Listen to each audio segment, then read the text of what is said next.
Hi hello friends, இன்றைக்கி நம்ம பார்க்க போகிற படம் பார்த்திங்கன்னா சிங்கப்பெண்ணு. சிங்கப்பெண்ணு படத்தில் என்ன கதை இருக்குங்கிறத இப்போ நான் உங்களுக்கு என்னோடய ஒப்பீனியனை நான் ஷேர் பண்ண போகிறேன். இந்த படத்தில் நம்ம பார்த்தோன்னா ஒரு கேர்ள் எப்படிலாம் ஒரு ப்ராப்ளத்தை ஃபேஸ் பண்ணுறா, எப்படிலாம் அவங்க அச்சீவ்மெண்ட்ஸ் பண்ணாங்க தான் இந்த படத்தில் ரொம்ப அழகாகவே சொல்லியிருக்காங்க தான் சொல்லலாம். இந்த படத்தில் பார்த்திங்கன்னா ஃபஸ்ட் ஆஃப் வரைக்கும் பார்த்திங்கன்னா ஒரு பொண்ணு தன்னுடைய சொந்த காலில் நிற்கணும், நம்மளுடைய தன்னம்பிக்கை தைரியத்தையும் வளர்க்கணுங்கிறதுக்காக நமக்குடைய என்கரேஜ் பண்ண ஒரு டீச்சிங் லெவலில் ரொம்ப அழகாகவே சொல்லியிருக்காங்கன்னு தான் சொல்லலாம். அது மட்டும் இல்லாமல் பார்த்திங்கன்னா ஒரு பொசிஷன்ஸில் இருக்கிறவங்க அவங்களுடைய லெவலுக்கு ஏற்ற மாதிரி இறங்கி அடிக்கவும் செய்கிறாங்க. அப்படி இருந்தாலும் அந்த பொண்ணு எல்லாத்தையும் ப்ராப்ளத்தையும் ஃபேஸ் பண்ணிக்கிட்டு நம்முடைய இடத்துக்கு வரணுங்கிறதுக்காக, நம்முடைய கோல் அச்சீவ் பண்ணணுங்கிறதுக்காக அவள் எழுந்து நிற்கணும்னு நினைக்கிறாள்.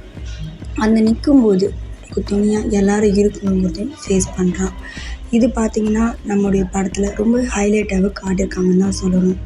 அது மட்டும் இல்லாமல் இந்த படத்தில் என்னென்ன விஷயங்களை என்னென்ன கவர் பண்ணியிருக்காங்கன்னு பார்த்திங்கன்னா மோட்டிவேஷன், அச்சீவ்மெண்ட்ஸ், கோல்ஸ் இதெல்லாம் இருக்கணுங்கிறத ரொம்ப தெளிவாகவே சொல்லியிருக்காங்கன்னு தான் சொல்லலாம். எனக்கு இந்த படத்தில் பார்த்திங்கன்னா ஒரு சில லேக்குங்க தோணுனாலும் அதை லேக் ஆகாமல் அவங்க அந்த அடுத்த மூக்கு கரெக்டாக கொண்டு போயிருக்காங்கன்னு தான் சொல்லலாம்.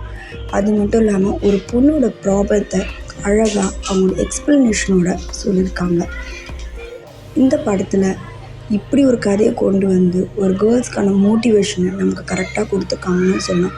ஒரு கேர்ள் எல்லா ப்ராப்ளத்தையும் ஃபேஸ் பண்ணி அவள் எப்படி வெளியே வரணும், ப்ளஸ் அதுக்காக அவள் என்ன முயற்சி எடுக்கணுங்கிறதையும் ரொம்ப தெளிவாகவே சொல்லியிருக்காங்கன்னு தான் சொல்லலாம்.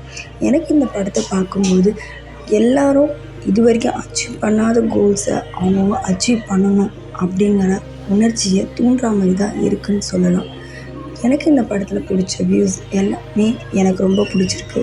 உங்களுக்கு பிடிச்சதை நீங்கள் என் கூட ஷேர் பண்ணிக்கிச்சுன்னா இந்த வீடியோக்கான கமெண்ட்ஸ் போடுங்க, லைக் பண்ணுங்கள், நம்ம சேனலை மறக்காமல் சப்ஸ்கிரைப் பண்ணுங்கள்.